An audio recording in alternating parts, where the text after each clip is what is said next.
On arrive à la fin des vidéos que je vous avais proposées sur les différents produits qui ont été présentés par Apple au niveau de la keynote. On termine aujourd'hui avec les iPhone 16 Pro et 16 Pro Max. Comme on dit, on garde le meilleur pour la fin. Est-ce que c'est le cas? Je vais répondre à cette question tout de suite.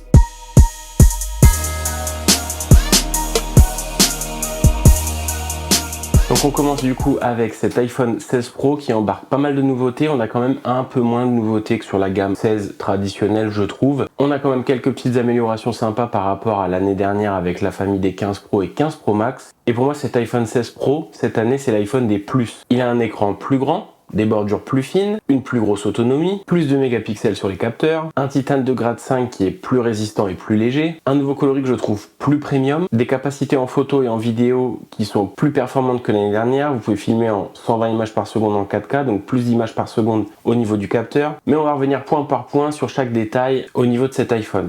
Donc dans un premier temps, comme je vous disais, on a un écran qui est du coup un petit peu plus grand que ceux de l'année dernière. Donc on est sur un écran de 6,3 pouces contre 6,1 pouces pour les 15 Pro de l'année dernière. Pour les Pro Max, on passe de 6,7 à 6,9. Donc ça, c'est dû à une augmentation un petit peu de la taille de l'iPhone, mais aussi à la réduction des bordures. Bordures qui s'affinent de quelques millimètres. Donc c'est aussi ça qui permet d'avoir une taille d'écran aussi un peu plus grande. Même si je trouve que pour le Pro Max à 6,9, on n'est pas loin des iPad mini de l'époque. Parce que les iPad mini à l'ancienne, quand vous aviez la grande bordure en haut et en bas avec le bouton, il me semble qu'on était autour des 7,8 pouces, donc on est à plus grand chose quand même de la surface d'affichage d'un iPad mini. On a un nouvel alliage pour ces iPhone 16 Pro, donc de titanium grade 5, donc c'est du titane à aujourd'hui qui a le meilleur ratio entre la résistance et le poids, donc c'est très léger et très résistant. C'est ce qui est utilisé beaucoup dans l'aérospatial ou des choses comme ça. Si on devait rapprocher un petit peu ça par rapport au monde de l'automobile ou autre, ça serait un peu l'équivalent de la fibre de carbone au niveau des sports automobiles. C'est assez résistant, très léger. Et bah là c'est pareil, ce titane de grade 5, c'est un petit peu voilà le même compromis.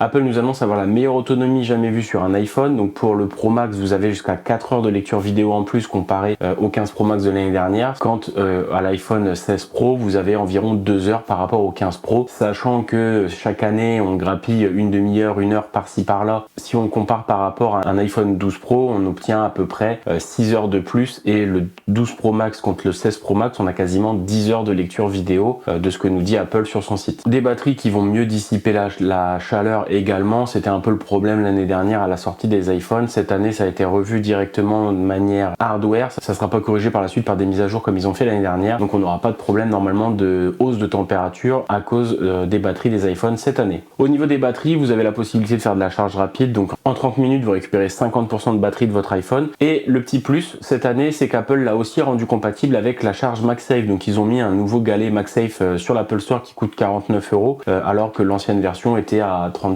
ou 40 € je crois, donc c'est un petit peu plus cher. Et si vous avez un adaptateur de 30 watts, vous allez pouvoir charger en MagSafe jusqu'à 25 watts, alors qu'avant la charge par induction était cantonnée à 15 watts. Donc ça vous permet d'avoir une charge rapide également en MagSafe si c'est la charge que vous avez adoptée, que vous préférez. Moi pour le coup, mon iPhone il a un petit stand où je le charge uniquement en MagSafe et je vais vous faire une vidéo bientôt sur les accessoires que j'utilise au quotidien. Donc je vous présenterai ce petit stand qui est pour moi un des meilleurs aujourd'hui. Je l'ai depuis l'iPhone 12 et je ne m'en séparerai pour rien au monde parce qu'il est vraiment très cool ce petit stand. Mais revenons du coup au sujet principal de la vidéo, les iPhone 16 Pro, 16 Pro Max. Pour continuer là-dessus, donc on a vu l'écran, le châssis, la batterie. On va s'intéresser maintenant à toute la partie photo, vidéo, puisque c'est là où les plus grosses améliorations sont faites. On va d'abord s'intéresser à la partie vidéo qui va vous permettre de shooter en Dolby Vision 120 images par seconde 4K, donc ça se rapproche un petit peu des rendus cinéma de ce qu'on peut voir aujourd'hui sur nos plateformes de streaming ou au cinéma. Le Dolby Vision c'est quelque chose qui est assez cool. Apple a pas voulu se lancer dans du 8K comme ce que propose la concurrence. Je trouve ça pas trop mal puisque aujourd'hui les personnes qui sont équipées de télé 8K ça court pas les rues quand même, je trouve, quand on voit les prix que ça coûte. Donc pouvoir rendre compatible une technologie 120 images par seconde 4K en Dolby Vision avec des télés à aujourd'hui qui sont 4K Dolby Vision et qui équipent quand même une grande majorité des foyers, je trouve que c'est un bon choix stratégique de la part d'Apple plutôt que se lancer dans une course à l'armement à vouloir toujours faire plus. Voilà, donc c'est quand même plutôt judicieux comme choix je trouve. Et en plus de ça, maintenant l'iPhone est équipé de 4 micros en interne qui va pouvoir vous permettre du coup de gérer la réduction de bruit du vent, de pouvoir gérer du coup à quel endroit vous souhaitez entendre les bruits. Donc il y aura une mise à jour logicielle qui va s'appeler le Mix Audio qui devrait arriver par la suite. Si j'ai bien tout compris, ça serait quand même une amélioration logicielle qui serait vachement liée à l'intelligence artificielle. Donc est-ce que ça sera disponible en France ou en Europe, ce système d'intelligence artificielle?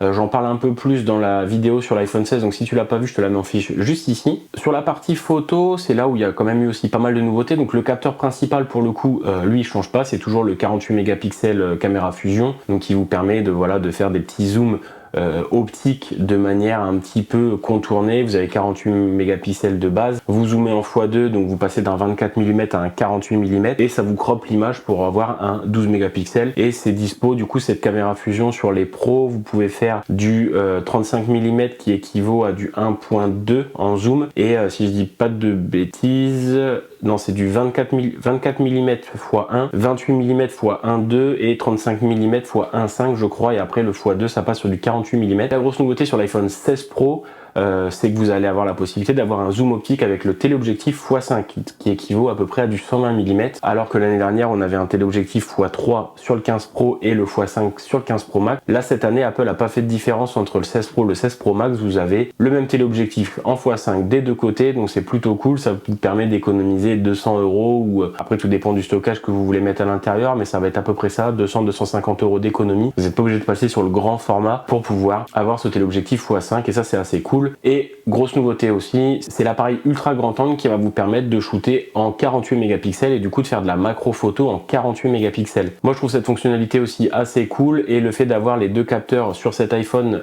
en 48 mégapixels, c'est les deux capteurs qui sont alignés de manière horizontale ou verticale, ça dépend comment on tient le téléphone, mais les deux capteurs avec cet alignement vous permettent la capture spatiale pour rendre compatible tout ça avec un Apple Vision Pro, que ce soit la photo ou la vidéo. Donc vous allez avoir les deux mêmes capteurs en 48 mégapixels pour pouvoir faire du coup de la capture spatiale. Donc ça c'est aussi un gros avantage et c'est assez cool d'avoir ça sur cet iPhone. On récupère aussi le bouton de contrôle. Je sais pas pourquoi ils ont pas appelé ça un bouton de capture, c'était tous les leaks qui étaient sortis là-dessus, j'ai gardé ça en tête. Ça aurait été bien aussi parce que de toute façon c'est pour capturer des photos et des vidéos et se balader dans les menus, donc ça aurait été plus cool. Il va se trouver sur la tranche droite du téléphone pour pouvoir capturer vos photos, vos vidéos, l'utiliser dans Apple Intelligence, et vous allez pouvoir slider dedans. Il y a un système de double tap slide pour pouvoir se balader dans les menus d'exposition, de zoom, d'autofocus. Si vous appuyez dessus, ça vous fait des photos. Si vous restez appuyé, vous prenez une vidéo. Donc à voir dans l'utilisation, je pense que ça risque d'être assez intuitif comme la plupart des choses qu'Apple propose de manière hardware et software. Généralement ça marche bien l'un avec l'autre, donc ça peut être cool à voir dans l'utilisation, si ça peut être pas mal. Et en soi,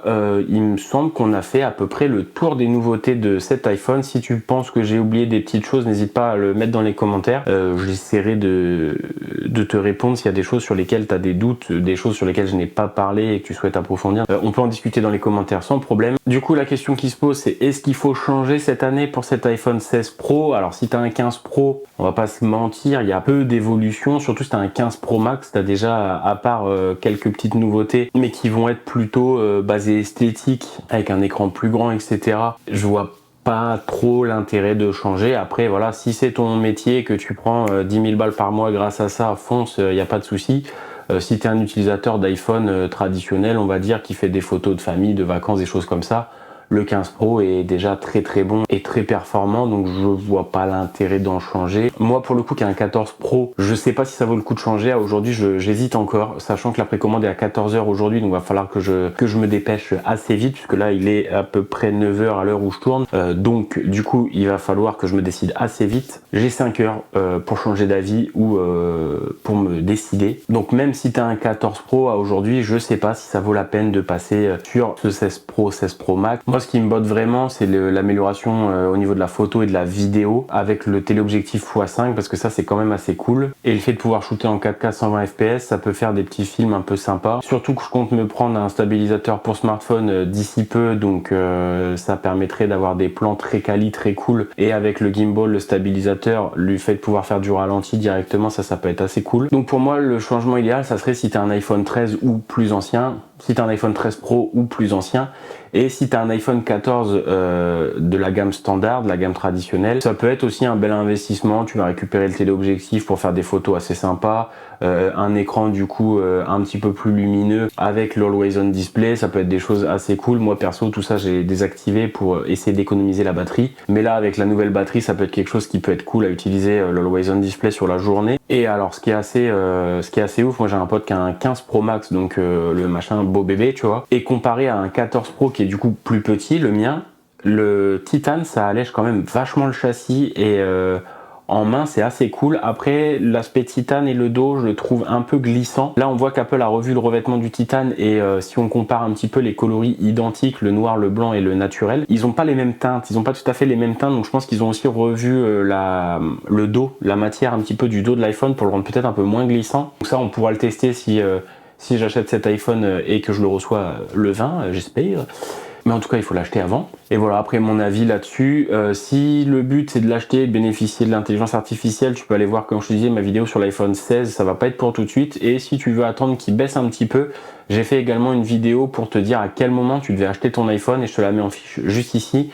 C'est assez intéressant de voir, voilà, tu peux attendre entre 4 à 6 semaines et déjà obtenir de belles économies avec les Black Friday qui arrivent au mois de novembre. Donc voilà, spoiler un petit peu, mais si tu veux aller voir la vidéo complète, elle est dispo en fiche. Et toi, du coup, est-ce que tu vas craquer pour cet iPhone 16 Pro, le 16 Pro Max? De quel iPhone tu viens pour savoir un petit peu si tu risques de voir une belle différence ou pas du tout. Donc dis-moi ça dans les commentaires. Et petite info pratique, pour ceux qui changent pas de téléphone, vous allez avoir iOS 18, WatchOS 11 et iPadOS 18 qui vont arriver lundi. Je pense que ça va être aux alentours de 19h ou peut-être 18h en fonction de l'heure à laquelle Apple le lance, et ça sera officialisé du coup lundi pour les mises à jour logicielles des produits Apple. En tout cas la vidéo ça y est touche à sa fin, je te remercie de l'avoir regardé jusqu'au bout. Tu sais ce que tu peux faire pour soutenir la chaîne, n'hésite pas à partager cette vidéo, le petit like et le petit commentaire ça m'encourage à continuer, n'hésite pas à t'abonner bien sûr. Je te dis à très bientôt pour une prochaine vidéo, c'était Cyril sur la chaîne Contrôle Bu, salut.